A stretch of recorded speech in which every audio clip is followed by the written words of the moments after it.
ಎಲ್ಲ ಅಪಾರ್ಟ್ಮೆಂಟ್ಗಳೇ Karnataka apartment owners act 1972 ಅಂತ ಒಂದಿದೆ.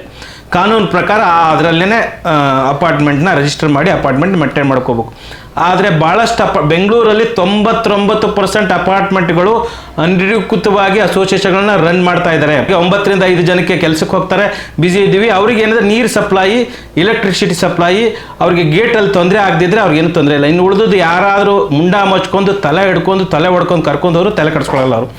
ಇದು ಏನಂದರೆ ಅವ್ರಿಗೆ ಹೋಗುವಾಗ ಅವ್ರ ಮನೆಯಿಂದ ಆಫೀಸಿಂದ ಬರುವಾಗ ಸೆಕ್ಯೂರಿಟಿ ಸಲ್ಯೂಟ್ ಹೊಡಿಬೇಕು, ಅವ್ರ ಮನೇಲಿ ನೀರು ಇರಬೇಕು, ಪವರ್ ಸಪ್ಲೈ ಇರಬೇಕು. ಅದಿದ್ಮೇಲೆ ಇನ್ನೇನಾದರೂ ತಲೆ ಕೆಡಿಸ್ಕೊಳ್ಳಲ್ಲ. ನ್ಯಾಯಯುತವಾಗಿ ಇದ್ದಿದ್ರೆ ನಿಮ್ಗೆ ಮಾತಾಡ್ತಾ ಇಲ್ಲ.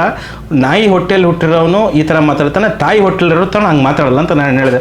ಅವನಿಗೆ ತುಂಬ ಬೇಜಾರಾಗ್ಬಿಡ್ತೀವಿ. 10 ಸೆಕ್ಯೂರಿಟಿ ಅಂತ ಬುಕ್ಕಲ್ಲಿ ಲೆಜರಲ್ಲಿ ತೋರಿಸ್ತಾರೆ, 20 ಸೆಕ್ಯೂರಿಟಿ ಬಿಲ್ಲನ್ನು ತಗೋತಾರೆ. ಅಂದರೆ 10 ಸೆಕ್ಯೂರಿಟಿಯಿಂದ 10 ಸೆಕ್ಯೂರಿಟಿ ಇರೋದಕ್ಕೆ 20 ಸೆಕ್ಯೂರಿಟಿ ಅಂತ ಬುಕ್ಕಲ್ಲಿ ತೋರಿಸ್ತಾರೆ.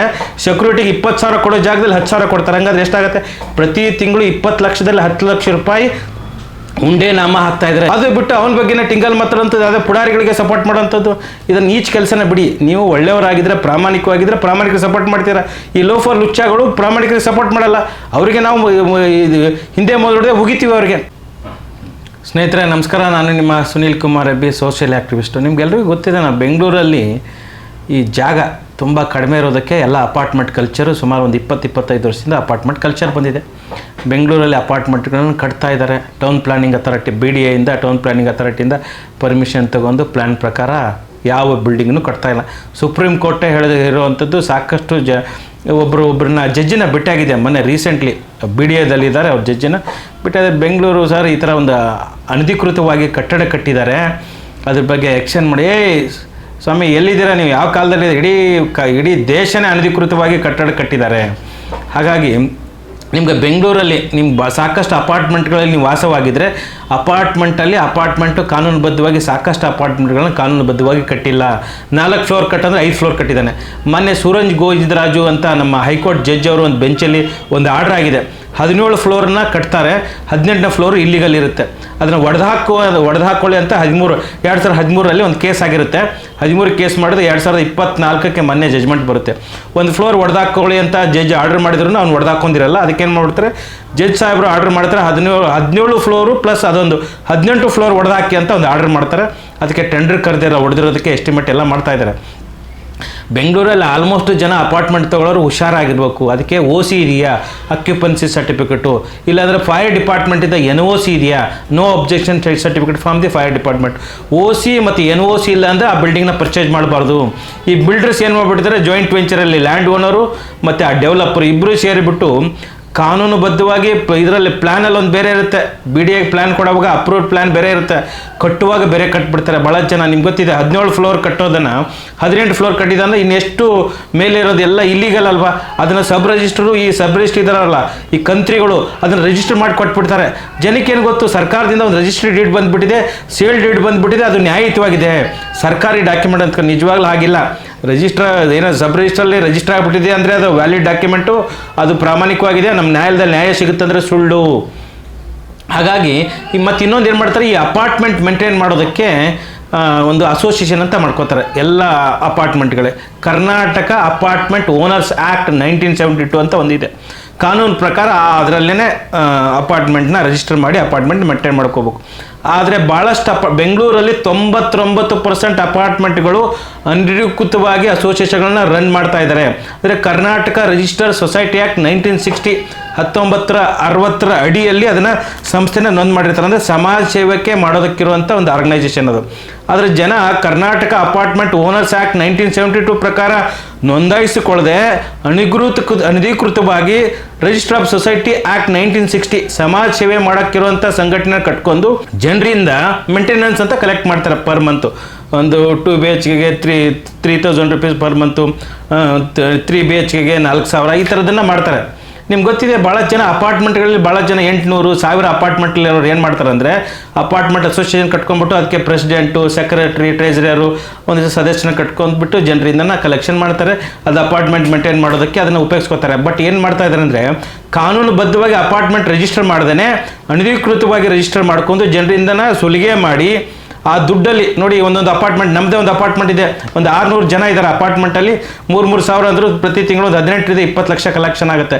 20 ಲಕ್ಷ ಕನೆಕ್ಷನಲ್ಲಿ ಅಲ್ಲಿ ಯಾವನೋ ಅಧ್ಯಕ್ಷ ಅಂತ ಇರ್ತಾನೆ ನೋಡಿ, ಆ ಲೋಫರು ಅಥವಾ ಸೆಕ್ರೆಟ್ರಿ, ಟ್ರೆಜರರ್ ಅಂತೆಲ್ಲ 3 ಜನ ಸೇರಿಬಿಟ್ಟು ಡಿಸಿಷನ್ ಮಾಡಿಬಿಟ್ಟು, ಈ ಜನ ಗೂಬೆ ಜನ ಇರ್ತಾರಲ್ಲ ಅಪಾರ್ಟ್ಮೆಂಟಲ್ಲಿ ಇರೋಂಥವ್ರು, ದಿನ ಬ್ಯುಸಿ ಇರ್ತಾರೆ, ಬೆಳಗ್ಗೆ 9 ರಿಂದ 5 ಜನಕ್ಕೆ ಕೆಲಸಕ್ಕೆ ಹೋಗ್ತಾರೆ, ಬ್ಯುಸಿ ಇದ್ದೀವಿ. ಅವ್ರಿಗೆ ಏನಂದರೆ ನೀರು ಸಪ್ಲಾಯಿ, ಎಲೆಕ್ಟ್ರಿಸಿಟಿ ಸಪ್ಲಾಯಿ, ಅವ್ರಿಗೆ ಗೇಟಲ್ಲಿ ತೊಂದರೆ ಆಗದಿದ್ರೆ ಅವ್ರಿಗೇನು ತೊಂದರೆ ಇಲ್ಲ. ಇನ್ನು ಉಳಿದು ಯಾರಾದರೂ ಮುಂಡ ಮಚ್ಕೊಂಡು ತಲೆ ಹಿಡ್ಕೊಂಡು ತಲೆ ಹೊಡ್ಕೊಂಡು ಕರ್ಕೊಂಡವರು ತಲೆ ಕಟ್ಸ್ಕೊಳ್ಳಲ್ಲ ಅವರು. ಇದು ಏನಂದರೆ ಅವ್ರಿಗೆ ಹೋಗುವಾಗ, ಅವ್ರ ಮನೆಯಿಂದ ಆಫೀಸಿಂದ ಬರುವಾಗ ಸೆಕ್ಯೂರಿಟಿ ಸಲ್ಯೂಟ್ ಹೊಡಿಬೇಕು, ಅವ್ರ ಮನೇಲಿ ನೀರು ಇರಬೇಕು, ಪವರ್ ಸಪ್ಲೈ ಇರಬೇಕು, ಅದಿದ್ಮೇಲೆ ಇನ್ನೇನಾದರೂ ತಲೆ ಕೆಡಿಸ್ಕೊಳ್ಳಲ್ಲ. ಎಲ್ಲರೂ ಈ ಒಬ್ಬನು ಹೇಳ್ತಾ ಇದ್ದ, ನಮ್ಮ ಅಪಾರ್ಟ್ಮೆಂಟಲ್ಲೇ ಹೇಳ್ತಾ ಇದ್ದ, ಸರ್ ಯಾರು ಸರ್ ಸಿದ್ದರಾಮಯ್ಯ ಅವ್ರದ್ದು ಮೂಡಾ ಕೇಸ್ ಬಂದಿಲ್ವಾ, ಸಿದ್ದರಾಮಯ್ಯ ಅವ್ರ ಮೂಡಾ ಕೇಸಲ್ಲಿ ಮೂಡ್ ಆಫ್ ಆಗಿಲ್ವಾ, ಏನು ಯಡಿಯೂರಪ್ಪ ಜೈಲಿಗೆ ಹೋಗಿಲ್ವಾ, ಎಲ್ಲಿದೆ ಸರ್ ಭ್ರಷ್ಟಾಚಾರ ಎಲ್ಲ ಕಡೆ ಇದೆಯಲ್ಲ ಅಂತ ಆ ಲೋಫರ್ ಹೇಳ್ತಾ ಇದ್ದ. ಎಲ್ಲರೂ ಕಳ್ತನ ಮಾಡ್ತಾ ಇದ್ದು, ನಮ್ಮ ಅಪಾರ್ಟ್ಮೆಂಟಲ್ಲಿ ನಮ್ಮ ಅಧ್ಯಕ್ಷ ಕಳ್ತನ ಮಾಡಿದ್ರೆ ಏನು ತಪ್ಪು ಅಂತ ಅವನು. ಅಂದರೆ ಎಲ್ಲರೂ ತಲೆ ಹಿಡಿತಾ ಇದ್ದಾರೆ, ನಾನು ತಲೆ ಹಿಡಿದ್ರೆ ಅವನು ತಪ್ಪ ಅಂತ ಅವ್ನು ಕೇಳ್ತಾ ಇದ್ದ ಆ ಲೋಫರ್ನ. ನಾನು ಹೇಳಿದೆ, ನೀನು ನ್ಯಾಯಯುತವಾಗಿ ಇದ್ದಿದ್ರೆ ನಿನ್ಗೆ ಮಾತಾಡ್ತಾ ಇಲ್ಲ, ನಾಯಿ ಹೊಟ್ಟೆಲಿ ಹುಟ್ಟಿರೋನು ಈ ಥರ ಮಾತಾಡ್ತಾನೆ, ತಾಯಿ ಹೊಟ್ಟೆಲಿರುತ್ತಾನೆ ಹಂಗೆ ಮಾತಾಡಲ್ಲ ಅಂತ ನಾನು ಹೇಳಿದೆ. ಅವನಿಗೆ ತುಂಬ ಬೇಜಾರಾಗ್ಬಿಡುತ್ತೆ, ಯಾಕಂದರೆ ನನ್ನ ಶಬ್ದ ತುಂಬ ಖಾರವಾಗಿರುತ್ತೆ ಮತ್ತು ತೀಕ್ಷ್ಣವಾಗಿರುತ್ತೆ. ನಾನು ಯಾಕೆ ಹಿಂಗೆ ಮಾತಾಡ್ತೀನಿ ಅಂದರೆ ತುಂಬ ಬೇಜಾರಾಗಿ, ಸಮಾಜದ ಬೇಜಾರು, ನನಗೆಲ್ಲ ಪರ್ಸ್ನಲ್ ಏನು ಬೇಜಾರಿಲ್ಲ. ಜನ ಎಷ್ಟು ಮೂರ್ಖರಿದ್ದಾರೆ, ಎಷ್ಟು ಅಯೋಗ್ಯರಿದ್ದಾರೆ, ಎಷ್ಟು ನೀಚರಿದ್ದಾರೆ, ಎಷ್ಟು ದುಷ್ಟರಿದ್ದಾರೆ ಅಂತ. ಅಪಾರ್ಟ್ಮೆಂಟಲ್ಲಿ ಅಂದರೆ ಈಗ ನೋಡಿ 603 ಮನೆ ಇದೆ, 603 ಮನೆಯಲ್ಲಿ ಏನು ಮಾಡ್ತಾ ಇದ್ದಾರೆ, ಜನ 3,000 ಅಂತ ಕೊಟ್ಟರೆ 20 ಲಕ್ಷ ಕಲೆಕ್ಷನ್ ಆಗುತ್ತೆ. ಅವರು ಸೆಕ್ಯೂರಿಟಿ, ಈ ಕಸ ಕ್ಲೀನ್ ಮಾಡೋದಕ್ಕೆ, ಈ ಮತ್ತು ಈ CCTV ಕ್ಯಾಮ್ರಾ ಅಥವಾ ಈ ಇದು ಎಲೆಕ್ಟ್ರಿಸಿಟಿಗೆ ಬಿಲ್ ಪೇ ಮಾಡೋದಕ್ಕೆ ಅದನ್ನು ಕಟ್ಟೋದಿರುತ್ತೆ. 20 ಲಕ್ಷದಲ್ಲಿ 10 ಲಕ್ಷ ಹೊಡಿತಾರೆ.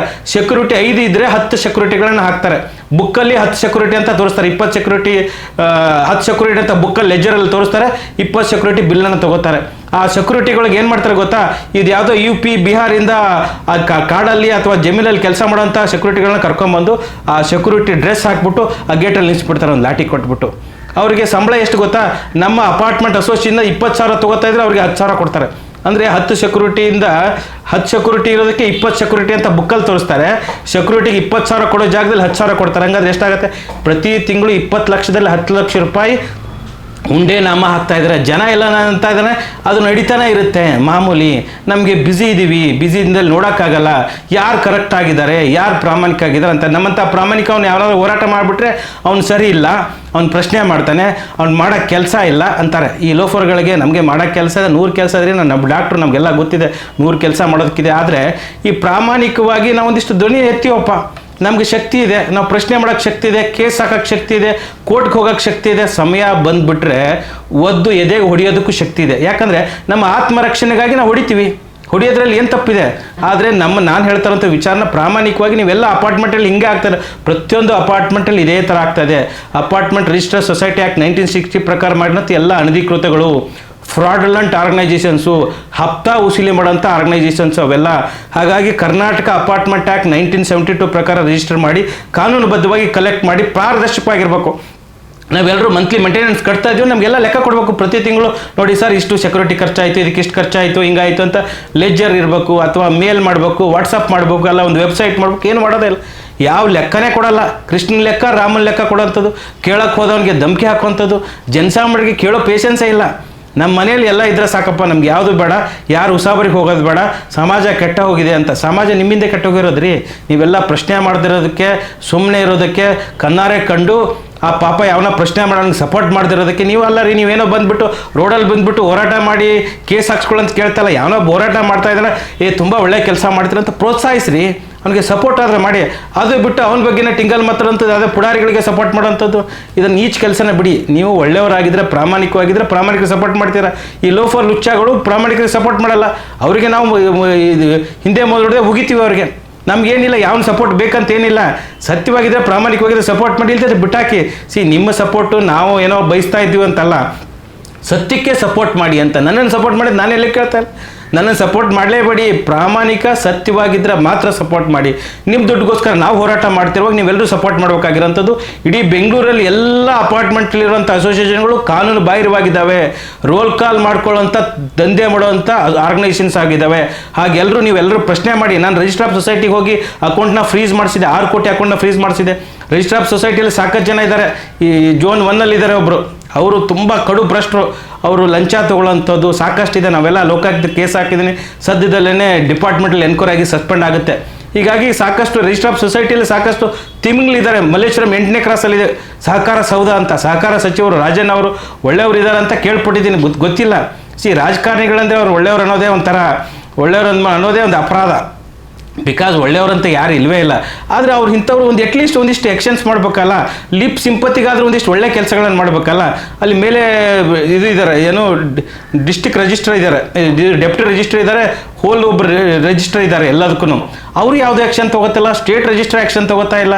ಇವ್ರ ಮೇಲೆ ಲೋಕಾಯುಕ್ತ ಕೇಸ್ ಹಾಕಿಸ್ಬೇಕು, ಇವ್ರಿಗೆ ನಾವು ದುಡ್ಡು ತೊಗೋತವ್ರಿಗೆ ಟ್ರ್ಯಾಪ್ ಮಾಡ್ಬೇಕು, ಇದೇ ಮಾಡ್ಬೇಕಾ? ಹಾಗಾದರೆ ನಮ್ಗೆ ಬೇರೆ ಕೆಲಸ ಅಲ್ವಾ? ಸರ್ಕಾರಿ ಅಧಿಕಾರಿಗೆ ನಾವೇ ಮಾಡ್ಬೇಕಾ? ಏನು ನಮಗಿನ್ನು ಸಂಬಳ ಬರುತ್ತಾ? ಏನು TA ಬರುತ್ತಾ, DA ಬರುತ್ತಾ, PF ಬರುತ್ತೆ? ಏನು ಬರುತ್ತೆ? ನಾವು ಹೋರಾಟಗಾರಿಗೆ ಒಂದು ಕೇಸ್ ಬರುತ್ತೆ, ಕೋರ್ಟಿಗೆ ಅಲ್ದಾಡಬೇಕು, ಸಮಯ ಹಾಳು ಮಾಡ್ಕೋಬೇಕು, ಒಂದು ಪೀಸನ್ನು ಹಾಳ್ಕೊಂಡ್ಬಿಡ್ಬೇಕು, ಅರ್ಚಾಡ್ಬೇಕು, ಕಿರ್ಚಾಡ್ಬೇಕು, ನಿಮ್ಮ ಮುಂದೆ ಬಂದು ನಾವು ಹೇಳ್ಬೇಕಲ್ಲ. ಹಾಗಾಗಿ ನೀವೆಲ್ಲ ಜಾಗೃತರಾಗಿ ಪ್ರಶ್ನೆ ಮಾಡಿ ವಿಚಾರಗಳು ಹೇಳಿ. ಭಾಳಷ್ಟು ಅಪಾರ್ಟ್ಮೆಂಟ್ಗಳಲ್ಲಿ ಮೋಸ ಆಗ್ತಾ ಇದೆ, ಈ ಮೋಸನ ಎಕ್ಸ್ಪೋಸ್ ಮಾಡಿ. ಆಮೇಲೆ ಈಗ ನೋಡಿ, ಎಲ್ಲ ಅಪಾರ್ಟ್ಮೆಂಟ್ ಏನಿದಾವಲ್ಲ ಅದಕ್ಕೆ ಲ್ಯಾಂಡ್ ರೈಟ್ಸ್ ನಮ್ಗೆ ಇಲ್ವೇ ಇಲ್ಲ. ನಾವೊಂದು 9ನೇ ಫ್ಲೋರಲ್ಲಿ ಇರ್ತೀವಿ, ಕೆಳಗಡೆ ಭೂಮಿ ಬಿಲ್ಡರ್ ಹೆಸರಲ್ಲಿದೆ. ಬಿಲ್ಡ್ರ್ ಅಂದರೆ ಬಿಲ್ಡ್ರ್ ಯಾವನು ಕಟ್ಟಿರ್ತಾನೆ ಅವನ ಹೆಸರಲ್ಲಿರುತ್ತೆ. ನಾಳೆ ಬಿಲ್ಡಿಂಗ್ ಬಿದ್ದು ಹೋದ್ಮೇಲೆ ಬಿಲ್ಡ್ರಿಗೆ ಬರುತ್ತೆ, ಅದು ಜಾಗ ಇರೋದು ಬಿಲ್ಡ್ರ್ ಹೆಸರಲ್ಲೇ ಇದೆ. ನಾಳೆ ಯಾವುದೋ ಮೆಟ್ರೋಗೆ ಹೋದರೆ ಆ ದುಡ್ಡು ಬಂದ್ಬಿಟ್ಟು ಆ ಬಿಲ್ಡ್ರಿಗೆ ಬರುತ್ತೆ, ಆ ಜಾಗ ಏನಿರುತ್ತಲ್ಲ ಲ್ಯಾಂಡ್ ಓನರ್ಗೆ ಬರುತ್ತೆ. ಹಾಗಾಗಿ ಅಪಾರ್ಟ್ಮೆಂಟಲ್ಲಿ ಇರೋರಿಗೆ ಲ್ಯಾಂಡ್ ರೈಟ್ಸು ಇಲ್ಲ, ಇದೂ ಇಲ್ಲ. ಮತ್ತು ಇನ್ನೊಂದು ಗೊತ್ತಿದೆ, ಮೆಟ್ರೋ ಹೋಗಿ ಒಂದು ಬಿಲ್ಡಿಂಗ್ ಹೋದಾಗ KR ಪುರಂ ಹತ್ರ ಆ ದುಡ್ಡು ಅಲ್ಲಿರೋ ಆ ಮನೆ ಇರ್ತಲ್ಲ ಓನರ್ಗೆ ಬರಲಿಲ್ಲ, ಅದನ್ನು ಇವ್ರಿಗೆ ಬಂತು, ಯಾರಿಗೆ? ಆ ಲ್ಯಾಂಡ್ ಓನರ್ಗೆ ಬಂತು. ಮತ್ತು ಇನ್ನೊಂದು ಏನಂದರೆ, ಒಬ್ಬರು ಮಂತ್ರಿ ಡೆವಲಪರ್ಸ್ ಅಂತ ಒಂದು ಕೇಸನ್ನು 700 ಕೋಟಿ ರೂಪಾಯಿ ಒಂದು ಇದ್ರ ಮೇಲೆ ತೊಗೋತಾರೆ, ಏನೋ ಸಾಲ ತೊಗೋತಾರೆ. ಎದ್ರ ಮೇಲೆ? ಅಪಾರ್ಟ್ಮೆಂಟ್ ಕಟ್ತಾರೆ, ಸೇಲ್ ಮಾಡ್ತಾರೆ, ಎಲ್ಲ ಪರ್ಚೇಸ್ ಆಗಿರುತ್ತೆ, ಎಲ್ಲ ಆಗಿರುತ್ತೆ. ಅದಾದಮೇಲೆ 700 ಕೋಟಿ ಸಾಲ ತೊಗೊಂಡು ಜನರಿಗೆ ಗೊತ್ತಿರೋದೇ ಅದ್ರ ಮೇಲೆ ಸಾಲ ತೊಗೊಂಡಿರ್ತಾರೆ. ನಮ್ಮೊಬ್ಬ ಹೋರಾಟಗಾರ ಕೇಸ್ ಹಾಕಿದ್ದಕ್ಕೆ ಇಮಿಡಿಯೇಟಾಗಿ ಕೋರ್ಟಿಗೆ ಬಂದು ಅವನು ಜೈಲಿಗೆ ಹೋದ, ಮತ್ತು ಕೋರ್ಟಿಗೆ ಬಂದು ಅದನ್ನು 700 ಕೋಟಿ ರೂಪಾಯಿನ ರೀಪೇ ಮಾಡಿದ. ಹೀಗಾಗಿ ಜನ ಎಲ್ಲ ಹುಷಾರಾಗಿರಿ, ಅಪಾರ್ಟ್ಮೆಂಟಲ್ಲಿ ಮೋಸ ಆಗ್ತಾ ಇದೆ. ಅಪಾರ್ಟ್ಮೆಂಟ್ ಇರೋವಂಥ ಮೋಸ ಇನ್ನೆಲ್ಲೂ ಮೋಸ ಇಲ್ಲ. ಈಗ ನಿಮ್ಗೆ ಗೊತ್ತಿಲ್ಲ, ಒಂದು ಅಪಾರ್ಟ್ಮೆಂಟ್ ಅಂದರೆ ಒಂದು ಗ್ರಾಮ ಪಂಚಾಯತಿ ಲೆವೆಲಲ್ಲಿ ಅಷ್ಟು ಜನ ಇರ್ತಾರೆ. ನಮ್ಮ ಅಪಾರ್ಟ್ಮೆಂಟಲ್ಲಿ ಒಂದು 3,500 4,000 ಜನ ಇದ್ದಾರೆ. ಹೀಗಾಗಿ ಎಲ್ಲ ಅಪಾರ್ಟ್ಮೆಂಟ್ಗಳಲ್ಲಿ ಮೋಸ ಆಗ್ತಾ ಇದೆ. ನೀವೆಲ್ಲರೂ ಹುಷಾರಾಗಿ ಪ್ರಶ್ನೆ ಮಾಡಿ. ಈ ಥರ ವಿಚಾರದ ಬಗ್ಗೆ ಅಪಾರ್ಟ್ಮೆಂಟ್ ವಿಚಾರವಾಗಿ ನಿಮಗೆ ಏನಾದರೂ ಕೇಸ್ ಕೊಡಬೇಕಾಗಿದ್ರೆ, ಅಥವಾ ಪೊಲೀಸ್ ಸ್ಟೇಷನಲ್ಲಿ ಕೇಸ್ ಹಾಕಬೇಕಾಗಿದ್ರೆ, ಕೋರ್ಟಲ್ಲಿ ಕೇಸ್ ಹಾಕಬೇಕಾಗಿದ್ರೆ, ಅಥವಾ ಅದ್ರ ಬಗ್ಗೆ ಮಾಹಿತಿ ಬೇಕಾದರೆ ನಮ್ಮನ್ನು ಸಂಪರ್ಕ ಮಾಡಿ. ನನ್ನ ಹತ್ರ ಎಲ್ಲ ದಾಖಲೆಗಳಿದ್ದಾವೆ. ನಾನು ಏನು ಮಾತಾಡಿದ್ರೆ ಪ್ರತಿಯೊಂದಕ್ಕೂ ಇಂಚಾಗಿ ದಾಖಲೆಗಳು ನನ್ನ ಹತ್ರ ಇದ್ದಾವೆ. ಸರ್ಕಾರದ ಸರ್ಕ್ಯುಲರ್ ಇದೆ, ಆ ಸರ್ಕ್ಯುಲರ್ಗಳನ್ನು, ಎಲ್ಲ ಮಾಹಿತಿಗಳನ್ನು, ಲಾಯರ್ ಸಂಪರ್ಕಗಳನ್ನು, ಅಥವಾ ಪೊಲೀಸರ ಸಂಪರ್ಕ ಅಥವಾ ಪೊಲೀಸರ ಸಹಾಯ ಬೇಕಾಗಿದೆ, ನಾವೆಲ್ಲರೂ ಸಪೋರ್ಟ್ ಮಾಡ್ತೀವಿ. ಹಾಗಾಗಿ ಅಪಾರ್ಟ್ಮೆಂಟ್ಲಿರೋರು ಇನ್ನಾದರೂ ಜಾಗೃತರಾಗಿ ನಿಮ್ಮ ಜಾಗಗಳನ್ನು ಅಥವಾ ನಿಮ್ಮ ನ್ಯಾಯಯುತವಾಗಿ ಕಟ್ಟಿರುವಂಥ ಮಂತ್ಲಿ ಮೇಂಟೆನೆನ್ಸ್ ಬಗ್ಗೆ ನಿಮಗೆ ಕಳಕಳಿ ಇದ್ದರೆ ನೀವು ಪ್ರಶ್ನೆ ಮಾಡಿ.